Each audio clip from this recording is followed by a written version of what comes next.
Hace rato que veníamos pensando hacer un video sobre el Ministerio del Interior en esta última época, y no nos da vergüenza decirlo, no teníamos la más mínima idea de por dónde empezar. Por suerte, otros sí tuvieron y nos han colaborado con la tarea, sin saberlo, obvio. Aramos, dijo el mosquito. Gracias, muchachos. La primer patinada es la elección de los jefes. 10 jefes de policía fueron removidos por distintas causas, 3 de ellos en casos de corrupción, el 2 y el 3 de la policía involucrados en el caso Astesiano, uno de ellos imputado, el 1 de la policía removido porque no daba con la tecla, el 3 del ministerio renunciando por el afer de atenderse en el hospital policial, Santiago González renunciando por la misma causa, el anuncio de los planes de gobierno. Tengo un plan, dijo el ministro del Interior sobre los homicidios. Era evidente que no había ningún plan, nunca lo hubo. Y nunca se mostró. La fuga de los narcos. ¿De quién depende el control de los delincuentes cuando están en prisión domiciliaria? Al Ministerio del Interior. Se fugaron los narcos y sigue habiendo la misma cantidad de funcionarios en la oficina que controla las libertades domiciliarias. El maquillaje de delitos. El argumento del Ministerio del Interior decían que quienes registraban los delitos eran los fiscales, lo cual es falso. El dato es ingresado por el funcionario. Siguieron repitiendo su tesis por ahí.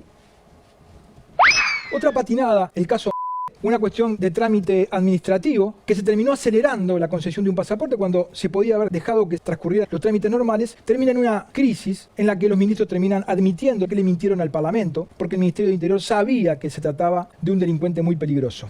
El caso Astesiano, el 2 y el 3 de la policía involucrados. El Ministerio del Interior, teniendo que investigar policías que estaban sometidos al mando de estos 2 policías que estaban involucrados, no los removió de su cargo, que era lo natural. Los 2 policías renunciaron, uno de ellos cuando fue imputado por revelación de secretos.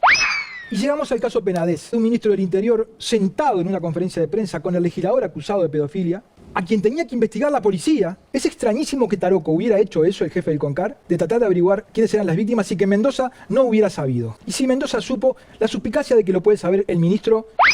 La Cámara de Diputados declara que la actual gestión del Ministerio del Interior no viene logrando cumplir con los compromisos fundamentales en materia de seguridad que presentó la coalición de gobierno de la ciudadanía en su compromiso con el país y que resulta necesaria la implementación de sustanciales cambios en el sistema carcelario en pos del paradigma de la rehabilitación de las personas privadas de libertad. Un golpe como creo que ningún ministro ha recibido de sus propios socios en el gobierno.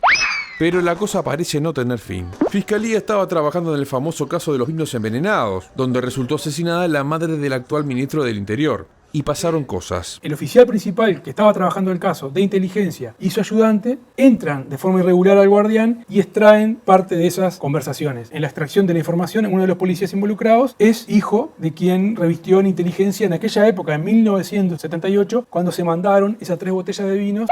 El Ministerio del Interior salió inmediatamente, ¿no?, a decir sí, hicimos la denuncia, nosotros investigamos. Bueno, había sido la Fiscalía la que había hecho la denuncia y no el Ministerio del Interior, ¿no? Se confundió el ministro. Y en esta que sigue también. La policía se saneó. No, fue la fiscal la que requisó el celular de Penades y se lo dio a la policía para que diga ¿qué hay ahí adentro? Eso fue lo que la policía hizo. No hubo una investigación de la policía que detectara que dentro de sus filas había corruptos tratando de averiguar la identidad de las víctimas. La policía no se saneó, la policía hizo lo que la fiscal le mandó a hacer. ¿No es el propio ministerio el que se transforma en un problema para la seguridad al no poder evitar esta vulneración de derechos que se da por parte de altos cuadros policiales? No son 2 o 3 policías los corruptos, son más y no tienen que ver con el policía de a pie. ¿El encargado de garantizar la seguridad no nos está generando inseguridad con todas estas cosas? Los casos de corrupción se dieron en cargos de responsabilidad política, en cargos puestos por el poder político, puestos por el presidente, puestos por el ministro. Uno ante esos ejemplos se pregunta si no hay elementos para pensar que las garantías individuales y que el derecho a la intimidad de todos nosotros están entredichos. El Ministerio del Interior es como una brecha por donde se le han metido muchos problemas al gobierno, ¿no? Desde el lado de la gente, desde el lado de la población, sin duda empezó a situarse como un problema. La seguridad pública pasa a ser un problema, si no es el primero, es el segundo. Hemos llegado al punto en que prácticamente nos tenemos que cuidar del Ministerio del Interior. Una cosa absurda, de loco. Los resultados que exhibe el Ministerio del Interior no son evaluados positivamente por la población, de las áreas peor evaluadas del gobierno. Heber, tenés que renunciar. Te tengo aprecio, pero tenés que renunciar. Más de 6 de cada 10 tienen una opinión negativa de la gestión del Ministerio del Interior, del gobierno, en materia de seguridad pública. Y 4 de cada 10 votantes de la coalición tienen una opinión negativa. Luis, tenés que destituir a Heber. El retorno de una vieja guardia policial. Y con ese retorno, el retorno también de las viejas prácticas, ¿no? Policías retirados, etcétera, etcétera. Este gobierno desarmó a la policía y fue, en su ignorancia, hacia un modo caudillista, donde en el interior del país los caudillos locales proponían un jefe de policía al viejo estilo, Y ahí empezó la debacle. ¿Qué sucedió esta madrugada en el Comcar? ¿Se vivió un robo dentro de la cárcel por parte de los presos al personal? Exactamente, una situación insólita que se dio en la noche. Se ha llevado adelante una especie de defensa positiva de las renuncias. Loable que alguien renuncie porque hizo las cosas mal. No debe haber un gobierno donde hayan caído más ministros y jerarcas que este gobierno. Si alguien renuncia porque hizo las cosas mal, no hay cuestión positiva para rescatar. No nos perdonan ni nos van a perdonar el éxito. No nos van a perdonar nunca eso. Antes estábamos mal por la inseguridad, ahora estamos mal por la inseguridad y por un ministerio cachivachesco. Así y todo, desde este modesto canal, no estamos de acuerdo con la renuncia de Heber. Queremos que se quede hasta el final, como ese capitán que se hunde con el barco, y que así sea recordado. Sí, era un desastre, pero se la bancó hasta el final. Y para finalizar este video, un poco de la interna del ministerio.